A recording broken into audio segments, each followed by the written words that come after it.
Sapiens Sapiens, c'est chaque mois une conversation en toute liberté avec une personnalité du monde économique et intellectuel, un rendez-vous entre êtres humains pour se comprendre et comprendre le monde. Bonjour à tous, bienvenue pour ce nouveau numéro de Sapiens Sapiens. L'humanité est placée face peut-être au plus grand défi qu'elle ait eu à affronter, le défi du changement climatique. Et derrière ce défi, il y a naturellement celui de la transition énergétique, c'est-à-dire de la capacité à stopper, à réduire considérablement nos émissions de gaz à effet de serre. Évidemment, les clés de cette transition énergétique, elles passent par de la technologie, elles passent par une entente entre les différents pays, la capacité à prendre conscience des actions communes qui peuvent être entreprises et de cette coopération. Pour parler de tous ces sujets, de ces clés d'une transition énergétique vers une énergie bas carbone, j'ai le plaisir de recevoir Patrice Geoffron. Patrice Geoffron, bonjour. Bonjour. Alors vous êtes professeur de sciences économiques dans une université que je connais bien, qui est l'université Paris-Dauphine. Ça fait longtemps qu'on ne dit plus Paris 9, c'est Paris-Dauphine évidemment à la porte Dauphine. Vous en avez été le président intérimaire et le vice-président international. Vous êtes aussi ancien directeur du laboratoire d'économie de 2007 à 2015. Vous êtes membre du comité de pilotage du master énergie, finance, carbone. C'est évidemment tout un programme toujours à Paris-Dauphine. Vous avez siégé au Conseil mondial de l'International Association for Energy Economics.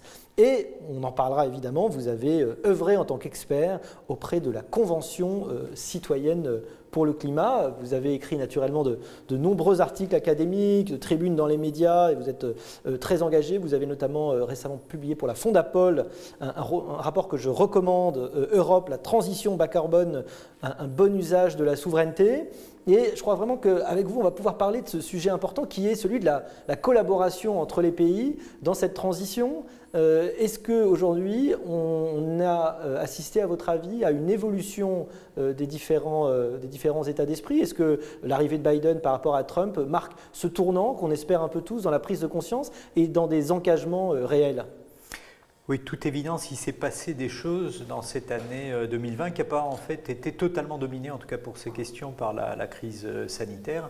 Évidemment, l'évolution du cycle politique aux États-Unis est un moment majeur, mais ça n'est pas le seul. Les Chinois ont pris des engagements qui étaient dans l'air, mais qui ont gagné à être précisés, en s'engageant vers une neutralité carbone en 2060, ce qui n'est pas rien pour un pays qui est encore très dépendant du charbon à l'heure actuelle.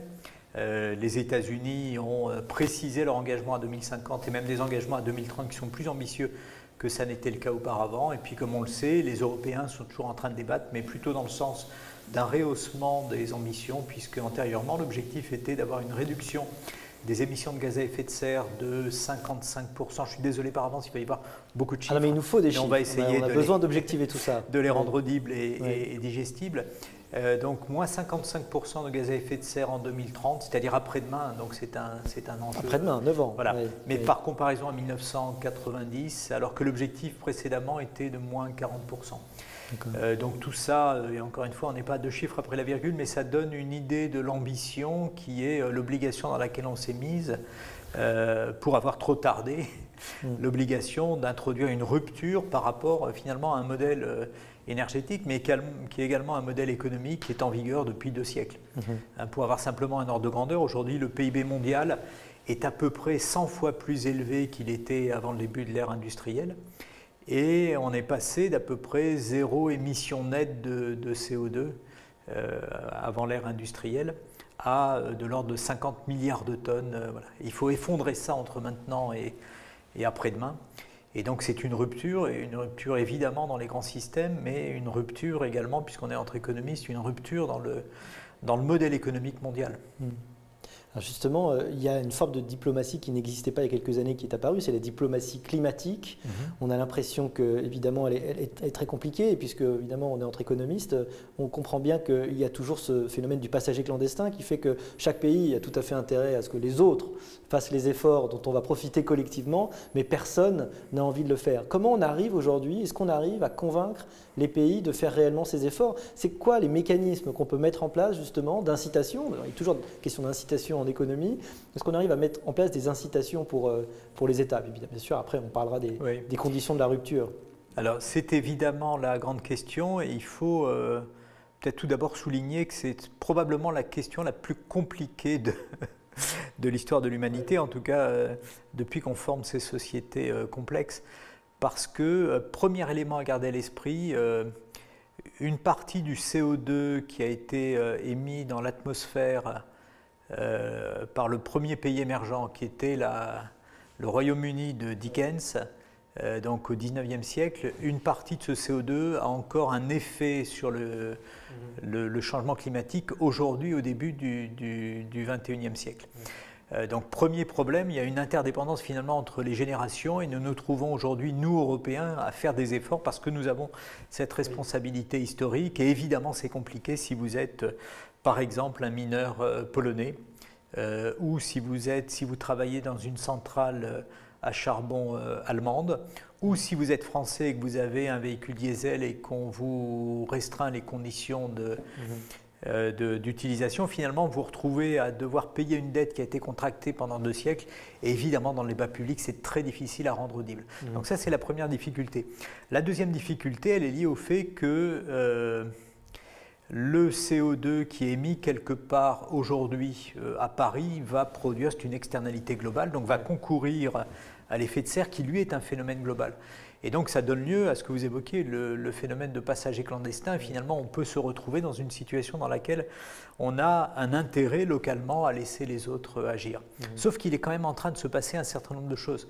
C'est-à-dire que jusqu'à une période très récente, ces dernières années, il y avait une évidence qu'il était urgent d'attendre et les choses finalement sont en train de se modifier parce que certes d'un côté il est urgent d'attendre parce que si vous êtes l'Arabie Saoudite, si vous êtes la Russie et si vous avez en Arabie Saoudite par exemple 50 années de stock, votre objectif premier peut devenir la valorisation de ce stock, mais si la valeur de ce stock se dévalue parce que d'autres types de technologies sont en train d'émerger, eh bien voilà, la demande baisse et donc vous vous retrouvez finalement pris entre 2 types de stratégies, continuer sur votre modèle de valorisation de vos ressources historiques ou au contraire vous engager dans cette voie nouvelle. Et de ce point de vue, on voit par exemple les tensions aux États-Unis qui sont déchirées pratiquement en deux entre les États très charbonnés, très gris, qui dépendent encore de ces ressources, et puis la Californie ou New York par ailleurs, dans lesquels le basculement et la volonté de créer de la valeur, de créer des emplois et de renouveler la richesse avec les nouvelles technologies dites bas carbone, voilà, est déjà très largement engagé. On est à ce point de tension. Aujourd'hui, du point de vue de la demande justement du pétrole, est-ce qu'on a observé une vraie évolution ou est-ce que c'est pour l'instant uniquement une crainte? On a l'impression que chaque fois on annonce la fin des hydrocarbures, mais que la demande reste incroyablement forte encore. Alors il y a finalement deux types de demandes assez distinctes. Il y a la demande des vieux pays qui sont les pays de l'OCDE et dans lesquels finalement on a tous, le taux d'équipement des ménages est extrêmement élevé. Donc la problématique n'est pas d'accéder par exemple à la mobilité individuelle. La problématique n'est généralement même pas d'avoir l'usage ou non d'un deuxième véhicule. Enfin, voilà, le taux d'équipement étant très élevé, lorsque vous avez un renouvellement de ces équipements, ou lorsque vous avez le développement de nouvelles pratiques comme l'autopartage, eh bien à ce moment-là, tout ça a plutôt tendance mécaniquement à faire baisser la demande. Mais dans le monde qui nous entoure, à l'exception de l'OCDE, évidemment l'équation est très différente puisque on a une demande émergente qui est liée à un premier équipement, qui est liée à l'accès à la mobilité notamment, ou pour 800 millions de personnes, par exemple, notamment en Afrique subsaharienne, l'accès à l'électricité. 800 millions de personnes sont sans accès à l'heure actuelle à l'électricité, plus encore si on regarde les ménages, les individus qui ont simplement un accès intermittent, précaire, etc. Donc cette demande, évidemment, il faut la satisfaire. Et un des enjeux, notamment en Afrique, c'est de parvenir pour l'Afrique à être le premier continent à émerger. Ce serait le premier exemple historique sans passer par la case du charbon et du fioul.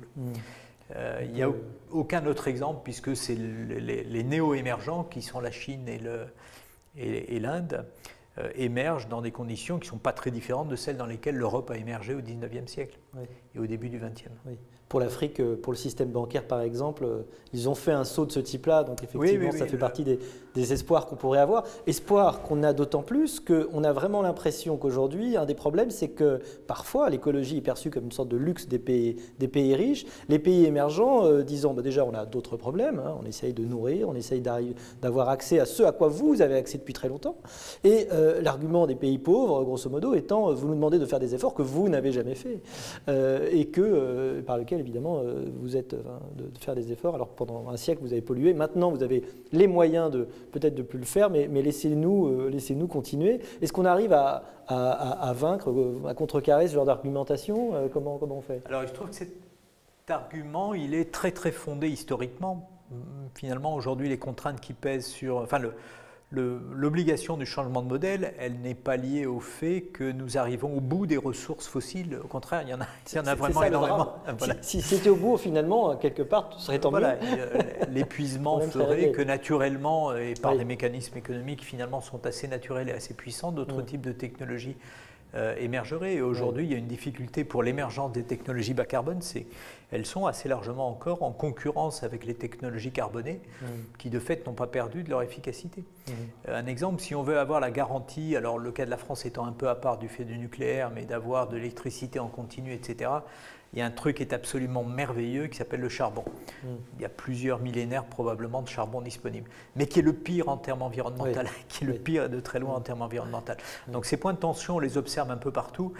La solution finalement, elle est la suivante, et elle est dans les mécanismes de l'accord de Paris, qui, à la différence du protocole de Kyoto qui crée des obligations, là on est dans une logique très différente qui consiste plutôt à être sur des démarches volontaires d'engagement, et au cœur de tout ça, il y a un engagement des pays qui ont des responsabilités historiques, et dont nous sommes, à financer la transition dans les pays en voie de développement. Et tout ça est très précis, avec l'obligation à partir de 2020, on est plutôt en retard, de transférer chaque année 100 milliards de dollars vers les pays, disons, en voie de développement, avec deux objectifs. Un premier objectif qui est d'accélérer le transfert des technologies bas carbone. Les coûts du photovoltaïque, on est en train d'effondrer un peu partout de par le monde, du fait notamment du déploiement en Chine, mais du déploiement en Allemagne, du déploiement dans des tas d'endroits en Europe. Eh bien, cette baisse des coûts doit permettre finalement de développer désormais dans des conditions qui sont économiquement tout à fait soutenables ces capacités en Afrique, et finalement de passer de zéro électricité ou d'une électricité fondée sur des groupes électrogènes par exemple à une électricité disponible via du photovoltaïque. Mais tout ça demande une capacité d'investissement, et c'est la logique de ces transferts. Et le deuxième élément dans ces transferts, qui encore une fois sont contractuels, enfin en tout cas pour les pays engagés dans le cadre de l'accord de Paris, c'est de favoriser également l'adaptation au changement climatique. Parce qu'il est à peu près acquis que, en tout cas, il n'y a pas de modèle qui produisent des résultats différents de celui que je vais évoquer, au terme de cette phrase un peu alambiquée. Donc il y a peu d'espoir de rester sous les 2 degrés à la fin du siècle. Et voilà, tous les modèles sont à peu près convergents, donc ça veut dire que, alors qu'on observe aujourd'hui dans un monde qui est un monde à simplement plus 1,1 degré, qui est un monde déjà très bizarre en termes environnementaux, il est à peu près clair, y compris en Europe, qu'il sera nécessaire de s'adapter aux effets du changement climatique. Aujourd'hui, on est déjà à plus 1,1, c'est ça? 1,2. 1,2 même, c'est voilà, ça? comparativement à l'ère pré-industrielle. Donc la marge par rapport à... Qui resterait 0,8 d'ici la fin du siècle ou plus à monter, c'est ça l'idée? Non, c'est d'ici là. Ça paraît pas beaucoup. C'est d'ici là. Oui, non, c'est évidemment c'est très peu. Donc on est dans une situation d'urgence, et ce qui vient conforter l'idée que l'essentiel va se jouer entre 2020 et 2050. On ne peut pas se permettre de repousser à après 2050, c'est-à-dire aux générations futures de fait, l'effort. L'effort doit être entrepris dès à présent. Il y a vraiment une situation d'urgence, et la métrique des évolutions de la température d'ores et déjà, et puis ce qu'on peut observer, enfin vraiment ce monde en termes climatiques est très très étrange. Voilà, vient conforter l'idée qu'il y a des marges de manœuvre extrêmement réduites. Alors, vous avez en effet soulevé un point qui paraît important, c'est qu'à la fois il faut faire des choses pour empêcher que ça s'aggrave, et à la fois on sait que quoi qu'il arrive, de toute façon, on est sur une sorte d'air qui va faire que RE2RE, qui va faire que un élan qui fait que naturellement on ne va pas pouvoir éviter ces évolutions qui vont avoir des changements sur les endroits qui vont pouvoir être habitables vraisemblablement, des populations dont on sait qu'elles pourront peut-être plus continuer à vivre au même endroit. Il y a ces enjeux-là aujourd'hui aussi dans les négociations et les prises de conscience qu'il peut y avoir. Alors, qu'est-ce qu'on fait quoi non seulement, on a deux niveaux sur lesquels il faut agir quoi, en même temps. Oui, il y a, et c'est probablement un levier. Je vais essayer de le dire directement, la trouille est en train de s'installer. Oui. Aujourd'hui, être climato-sceptique… Machiavel disait que la peur, c'est ce qui fait bouger les hommes. Voilà. La peur est la nouveauté, je crois. Et il se trouve que chaque année qui passe depuis le début de ce siècle montre que le changement climatique n'est pas une évolution théorique du tout et qu'elle s'est inscrite dans le quotidien de beaucoup d'humains. Et on l'observe y compris dans des climats tempérés comme le nôtre. Donc de ce point de vue, il devient très très compliqué de dénier la réalité de ce phénomène. Donc la disponibilité à changer, à s'engager est plus marquée que ça ne pouvait être le cas il y a quelques décennies. Ça veut dire également qu'il faut parvenir à développer des mécanismes de couverture contre des risques nouveaux. La couverture de risques climatiques fait l'objet de beaucoup de travaux qui sont plutôt en train de se traduire dans des offres par des assureurs dans les pays de l'OCDE. Et encore une fois, une des différences qu'on va trouver par rapport aux pays en développement, c'est notamment, non pas simplement la capacité à s'adapter aux effets du changement climatique, mais la capacité à se couvrir ou à faire solidarité face aux effets du changement climatique. Oui, en effet, vous avez fait allusion à l'évolution de l'aide à développement qui est une forme de solidarité qui évolue vers une prise en compte du risque climatique. C'est vrai qu'on a l'impression que le déni n'est plus possible. C'est Peggy qui dit il faut dire ce que l'on voit, mais plus important encore, il faut voir ce que l'on voit. Et là, je crois que maintenant, on est tous au clair sur ce qu'on voit. Alors, le 22-23 avril 2021 a eu lieu le sommet virtuel pour le climat. Alors, vu du grand public, ce n'est pas forcément très très visible. On a l'impression que des sommets, il y en a beaucoup. C'est vrai qu'avant, il y avait aussi l'OMC, il y avait beaucoup de choses. On a l'impression qu'on y parle beaucoup et que c'est parfois un peu un jeu de dupes. Bolsonaro a approuvé, et puis le lendemain du sommet, il a baissé le budget environnemental. Alors, quel bilan qu'on peut faire de ce qui s'est passé, à votre avis ? Ce sommet, il avait une seule vertu qui était de manifester de manière non ambiguë le retour des États-Unis dans l'accord de Paris. Ouais. Et non seulement son retour, mais la volonté des États-Unis d'avoir un leadership dans ce domaine. Ouais. Et finalement, ce qui peut se passer par ailleurs au Brésil ou dans des pays un peu satellites par rapport à ces questions, évidemment, à la fois peut être important, notamment parce qu'au Brésil se joue la question de l'Amazonie, mais de fait le vrai enjeu est de savoir si une compétition ou non est en train de s'installer entre les Européens, les Chinois et les Américains dans le domaine des technologies bas carbone.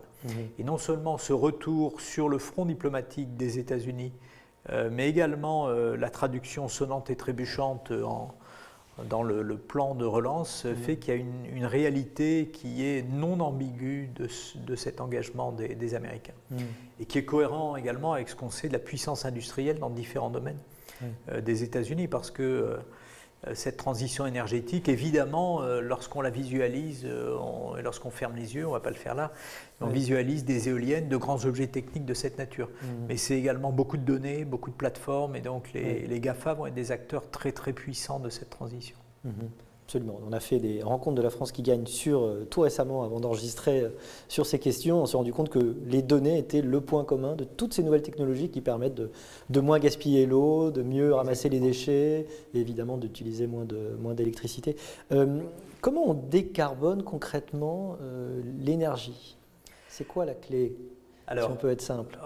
Rappelons tout d'abord que ce n'est pas gagné. Si on regarde le bilan énergétique mondial, en énergie primaire, aujourd'hui, on est à 81% d'énergie fossile. C'est fou, on a l'impression qu'on… Alors, ces trois énergies n'ont pas les mêmes méfaits, si on peut dire. Si vous voulez produire de l'électricité avec du charbon plutôt que du gaz, avec le charbon, vous émettez à peu près 2 fois plus de CO2, et puis vous émettez des tas de cochonneries dans l'air, notamment des particules fines, qui donc, polluent et ont un effet à la fois en termes sanitaires qui est très élevé. La mortalité en Europe un peu élargie est d'environ 400 000 morts par an. 400 000 morts dû par au an. charbon. 400 000 morts. Non, pas uniquement dû au charbon, mais dû à la pollution de l'air. Et le charbon, notamment dans l'Est de l'Europe, étant une partie prépondérante de l'explication. Donc c'est un phénomène qui, hors Covid, doit nous interpeller, et plus encore au sortir du Covid. L'ordre de grandeur pour la France, c'est 50 000 morts chaque année liées à la pollution de l'air. Donc il y a les externalités globales dont on a beaucoup parlé, mais il y a également ces externalités locales qui doivent être prises en compte. Et donc je reviens au point de départ, 80% aujourd'hui du bilan mondial, ce sont des énergies fossiles. Alors le bilan est un peu différent si on regarde sous l'angle de la production d'électricité, où il y a un très très fort développement de renouvelables, qui a été poussé notamment par des subventions publiques, mais qui l'est de fait de moins en moins, parce qu'il y a beaucoup d'endroits de par le monde où produire de l'électricité solaire ou produire de l'électricité éolienne désormais est à peu près rentable. D'accord. Ce que j'allais dire, que c'est le drame jusque-là, c'est que le coût des hydrocarbures, en effet, comme on a trop de stocks, c'est trop banal, on peut en trouver trop facilement, et c'était tellement plus tentant, effectivement, de les utiliser plutôt que d'autres technologies. Donc là, vous dites, on est à un tournant où vraiment, sans subvention, on arrive à avoir des énergies renouvelables qui sont rentables. En tout cas, le temps joue en faveur de ces technologies. Alors, pas dans toutes les filières. Certaines filières, on parle beaucoup d'hydrogène, sont moins matures. Il faudra attendre les années 2030 et voire plus pour observer leur mise réelle en concurrence avec leurs concurrents fossiles. Aujourd'hui, l'hydrogène au niveau mondial est gris, c'est-à-dire produit à base de fossiles à peu près à 95%. Souvent l'hydrogène, mais ça dépend comment on le produit. Voilà. Et donc, il y a une vocation à ce que de l'hydrogène décarboné, vert notamment, se développe, mais aujourd'hui, évidemment, la concurrence ne peut pas s'établir par les coûts. En tout cas, si on essaie de regarder ce qui pourrait se passer dans notre décennie, première raison d'espérer, il y a des technologies qui sont poussées depuis une vingtaine d'années qui maintenant arrivent à maturité, notamment pour ce qui est de la production d'électricité, alors qu'ils ne sont pas ces énergies sans présenter des difficultés spécifiques. Le charbon, il y en a beaucoup, et le charbon permet de produire une électricité disponible constamment, ce qui n'est généralement pas… La fameuse intermittence. Voilà, le cas de l'électricité la nuit, c'est à peu près garanti, et du vent, selon le vent, pour ce qui est de l'éolien. Donc se pose la question de la gestion de ces grands systèmes dans lesquels on va avoir de plus en plus de moyens de production qui seront à production variable ou intermittente, ce qui va supposer d'être apte à réorganiser ces systèmes. Alors réorganiser ces systèmes, c'est notamment avoir des moyens de stockage. Aujourd'hui, pour l'essentiel en Europe, les moyens de stockage puissants dont on dispose, c'est l'hydroélectricité. On stocke de l'électricité potentielle sous forme d'eau. Ça ne suffira pas à mesure du déploiement des renouvelables, donc il faudra aller vers d'autres moyens de stockage, notamment des batteries. Mais ça ne suffira pas. Et il faudra introduire, ce qui n'est pas encore le cas chez les ménages, ce qu'on appelle de la demand response, c'est-à-dire de l'adaptation du côté de la demande. Aujourd'hui, vous et moi, en tout cas en tant que Français, qui est une espèce de paradis électrique, on n'a jamais eu à se poser la question de la disponibilité de l'électricité au moment où on souhaitait l'utiliser. Eh bien, peut-être qu'à l'avenir, cette question se posera. Alors, elle se posera également via des mécanismes d'incitation. Peut-être que l'électricité qui nous sera proposée par EDF ou d'autres. Il y a déjà des variations de prix, il y a des heures pleines, des heures creuses, un petit peu, mais c'est très très fin. C'est très très fin. Et surtout, vous n'avez pas de variations qui prennent en compte le fait que on est à un moment où usuellement il n'y a pas de tension, mais en mer du Nord, le vent a baissé. On pensait compenser avec du solaire espagnol, mais qui n'est pas disponible à ce moment-là. Et au milieu de la plaque, qu'est-ce qu'on fait? Est-ce qu'on va puiser de l'eau des barrages? Mais peut-être qu'il est moins coûteux de vous demander à vous et moi d'utiliser notre micro-ondes un peu plus tard ou notre grille-pain un peu plus tard, ou peut-être un peu plus tôt si on est en mesure d'anticiper ce type de phénomène. Ça paraît singulièrement compliqué à imposer. Sauf si sauf si les décisions sont automatisées, parce que c'est peut-être pas. Après. Et c'est là qu'on retrouve le monde des données. C'est là qu'on retrouve. Il faut essayer se figurer un monde, et notamment des observations de notre quotidien à la maison, assez différent relativement notamment à nos équipements à l'heure actuelle. Tout ça pourra évoluer évidemment si on a plus d'équipements qui sont pilotables à distance. Et puis, si au lieu de les piloter de notre smartphone, qui déjà aujourd'hui pourrait paraître comme une grande avancée, qui pourrait nous amuser quelque temps, si on confie tout ça à des opérateurs de services avec lesquels on va passer des contrats et qui s'en débrouilleront. L'exemple typique, c'est le lave-linge que tout le monde fait tourner à 19h, paraît-il, quand il rentre. Et effectivement, si on était capable de programmer, ce qui doit quand même pouvoir se faire, ce genre de choses, il y aurait des économies. Alors, je ne sais pas si c'est vraiment substantiel. Est-ce que c'est une clé? Est-ce que ça résout un problème? En tout cas, ce que l'on sait, au-delà du caractère substantiel ou non, c'est qu'on va de fait avoir du mal à s'en passer. En tout cas, si on veut, dans la course contre la montre dans laquelle nous sommes, ça va être très compliqué d'attendre 2040 ou 2050, c'est-à-dire le moment où très probablement on aura massivement des batteries disponibles, etc., qui feront qu'on se préoccupera probablement beaucoup moins de ces problématiques d'intermittence. Il va falloir, et ça peut être à la fois un défi, et ça peut être par ailleurs intéressant, qu'on sollicite finalement le concitoyen consommateur, ce qui peut être une meilleure compréhension finalement de la manière dont nous consommons de l'énergie à l'heure actuelle, qui jusqu'à une période assez récente a quand même plutôt été un non-sujet. Les seuls prix de l'énergie, c'est tout à fait étonnant d'ailleurs, auxquels nous étions confrontés, auxquels nous sommes confrontés visuellement, c'est le prix à la pompe. Et encore, il y a des mécanismes compliqués. Et il y a évidemment des mécanismes… 2 tiers sont des impôts d'ailleurs, comme les Français ne le savent pas. S'ils le savaient, ils feraient la révolution probablement. Mais c'est le seul prix qu'on est conduit à voir, de fait. Vraiment voir et voir se dérouler sous nos yeux. On est assez peu à voir la passion des compteurs électriques au point de surveiller nos compteurs électriques, même si désormais, en tout cas en France avec Linky, c'est possible. Et donc voilà, on est… en termes cognitifs et de manière collective, on n'a pas perçu de signaux de prix depuis de très très longue date. Et donc, le monde vers lequel on va est un monde dans lequel il faudra soit être plus attentif et être capable de s'adapter, soit confier ce type de flexibilité à des opérateurs de services. Je reviendrai un tout petit peu aux ENR, mais comme on a parlé de signal prix, on ne peut pas ne pas penser à l'idée de taxe carbone, c'est-à-dire de façon de donner un prix à ces externalités qui jusque-là étaient quelque chose qu'on ne prenait pas en compte évidemment dans le marché. Est-ce que, à votre avis, c'est une solution? Comment on peut mettre en place quelque chose qui ressemblerait justement à une façon de donner un prix à ce carbone et donc de faire jouer le marché pour qu'il soit réduit?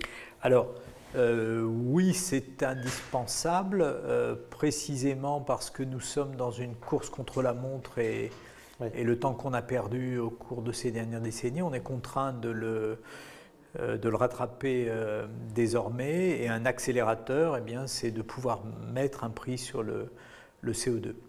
Alors, sauf que c'est compliqué, on a pu le voir en France. Socialement, politiquement, je ne sais pas comment le dire. Oui, mais parce que finalement, il y a des problématiques d'acceptabilité qu'on peut tout à fait comprendre. Finalement, de rehausser le coût. En fait, ça revient à augmenter le prix des produits que vous consommez, tout simplement. Exactement. Et donc, ce signal prix, à nouveau en tant qu'économiste, doit conduire à modifier les comportements, soit à consommer moins, soit à changer les équipements, ce qui demande une capacité naturellement d'investissement. Mais si vous vous retrouvez dans la situation où vous ne pouvez ni réduire vos consommations par obligations qui sont liées notamment au transport, ni investir, ça aboutit à la situation qu'on a vécue en 2018 en France et qui correspond à une très mauvaise anticipation parce que finalement, dès lors qu'on met une taxe sur un sous-jacent, une espèce de machin qu'on ne contrôle pas qui s'appelle le baril de pétrole. La France n'a aucune prise, n'est pas price maker sur le prix du pétrole. Donc si vous mettez une taxe sur un baril, évidemment, vous vous mettez en risque d'une inacceptabilité de cette taxe si le prix du baril augmente. Et comme le prix du baril est défini quelque part entre Riyad, Moscou et Washington, sans passer par l'Europe, évidemment, il y avait cette forme de sensibilité. Et donc ce qu'il aurait fallu faire, c'est… notamment clarifier d'une part les enjeux et clarifier également l'allocation du produit de cette taxe. Par exemple, on aurait pu tout à fait imaginer que le produit de cette taxe soit par exemple dédié à l'efficacité énergétique dans le bâtiment Et à ce moment-là, on peut se retrouver au minimum à avoir un narratif dans lequel on puisse embarquer, y compris des ménages fragiles, en expliquant que d'un côté, on met une tension sur le transport, par exemple, mais que par ailleurs, avec les financements obtenus, on va permettre le changement de système de chauffage en abandonnant les cuves à fioul, par exemple, ou en améliorant l'efficacité thermique. À ce moment-là, vous retrouvez, il y a un deal qu'il est possible de faire, mais qui n'a pas du tout été fait dans la période d'introduction de cette taxe entre 2014 et 2018. Oui, ça avait été mal présenté. Donc c'est compliqué, mais derrière tout ça, on a un concept économique qui est assez banal, mais qui est celui de coût échoué, de stranded assets. Lorsqu'on parle de ça en économie, dans le cadre du changement climatique, on a tendance à visualiser des centrales à charbon en Pologne, qui est un vrai sujet, ou des centrales à charbon allemandes. Et en Allemagne, même dans le pays qui est le plus prospère d'Europe encore aujourd'hui, en tout cas le plus puissant industriellement, c'est compliqué de sortir du charbon. Parce qu'il faut parvenir à compenser tous les intérêts économiques auxquels on dit votre centrale à charbon qui pourrait fonctionner jusqu'en 2060, il va falloir arrêter de la faire fonctionner dans le courant des années 2030. Qui paye à ce moment-là? Eh bien, la crise des Gilets jaunes, c'est à peu près le même type de phénomène. J'ai mon vieux diesel, je ne peux pas en changer, on me met une taxe.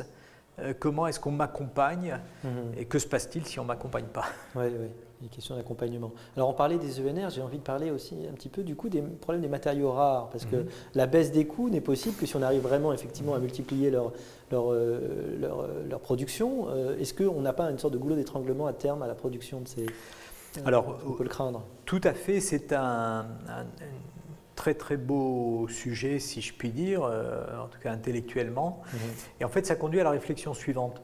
On a un monde, enfin j'allais dire derrière nous, dont on n'est pas encore sorti, puisqu'on est à 80% de fossiles, et au cœur de tout ça, il y a beaucoup de pétrole, mais dont on connaît assez bien les tensions et la géopolitique. Parce qu'on les a vécues dans les années 70, et puis parce qu'on voit bien, comment dire, on est acclimaté à la dépendance gazière vis-à-vis de la Russie, on est acclimaté au fait qu'une partie du pétrole qu'on consomme passe par le détroit d'Ormuz et dans un environnement qui est l'objet de tensions. Voilà. Mais il ne faut pas perdre de vue que le monde vers lequel on va, qui est un monde de technologie bas carbone, n'est pas un monde qui est sans tension géopolitique. Parce qu'à l'intérieur de ces nouveaux objets techniques, on va trouver des tas de choses dont il va falloir apprendre, avec lesquelles il va falloir développer une forme d'intimité et qui ont leur propre réalité physique, leur propre chaîne d'approvisionnement et avec potentiellement des dépendances. Par exemple, une éolienne en mer, un très très gros moteur. À l'intérieur de ce moteur, on trouve quelques centaines de kilos de néodyme. Voilà, une espèce de machin dont la plupart de nos concitoyens n'ont jamais entendu parler. Je ne suis pas certain qu'ils soient éclairés après nous avoir vus. Mais en tout cas, le néodyme... On mettra une explication. Voilà. On ne le produit pas en France et ça pourrait être un objet également de dépendance à l'avenir. Et donc cette dépendance, on en a eu un tout petit aperçu il y a quelques semaines dans le détroit, dans le canal de Suez, lorsque le canal était bouché. Oui. Voilà, le canal était bouché, on s'est aperçu qu'à l'intérieur de ce porte-container, il y avait des tas de choses qui nous sont utiles au quotidien et qui pouvaient arrêter des chaînes de production. Et bien voilà, il faut se figurer que dans le domaine des renouvelables, dans le domaine du stockage, il y a également ce type de problématique. Malheureusement, le temps file extraordinairement sur ces questions. On pourrait en parler des heures. Il faudra que vous reveniez. Alors, traditionnellement, Sapiens Sapiens, ça se termine en vous demandant comment on devient économiste et comment on choisit sa spécialité, comment on y vient. Alors, le choix de la spécialité sera peut-être plus glorieux que celui du devenir d'économiste. Il y a beaucoup d'universitaires qui en fait sont des étudiants qui se sont jamais pas réussi à décrocher. Voilà. Donc passerons là-dessus. Le choix de la spécialité en fait a été relativement tardif. Moi j'ai plutôt un passé au début des années, dans le courant des années 2000, d'économiste du monde des télécoms.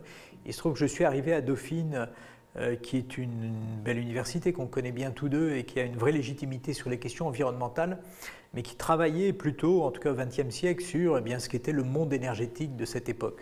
Plutôt sur les énergies fossiles, plutôt avec une très belle compétence par ailleurs sur le nucléaire, et à monter au fur et à mesure, à la fois au travers de débats qu'on a organisés, mais également au travers des interpellations de nos étudiants. Peu à peu s'est installée la question environnementale. et qui a fini par tout envahir dans la décennie 2010.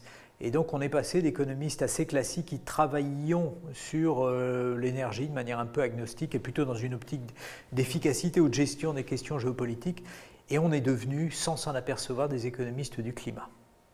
C'est formidable, ça a été poussé par la demande.